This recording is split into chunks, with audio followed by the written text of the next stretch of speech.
Inauguré le 16 décembre, le tout nouveau musée de Berlin dédié aux cultures non européennes cristallise les opinions. Il est consacré aux collections des deux frères Humboldt du XVIIIe siècle. Plutôt qu'un musée, plusieurs commissaires d'exposition et conservateurs demandaient la restitution des œuvres issues de l'empire colonial allemand. L'Allemagne n'a eu qu'une courte histoire coloniale, mais elle abrite 20 000 objets d'Afrique, d'Asie et d'Océanie.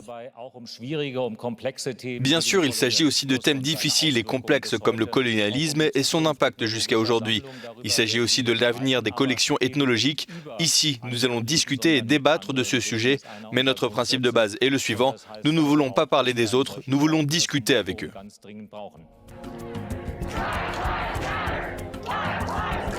Ce musée est inauguré dans une période où de plus en plus de voix s'élèvent à travers le continent pour exiger le retour des œuvres d'art.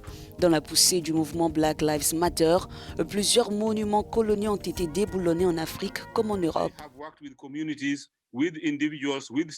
Ils ont travaillé avec des communautés, avec des individus pour parvenir à une co-création, une co-exposition, une co-recherche et pour examiner les questions de provenance du matériel qui peut être contesté, afin qu'en fin de compte, nous puissions commencer à traiter les questions difficiles de l'histoire.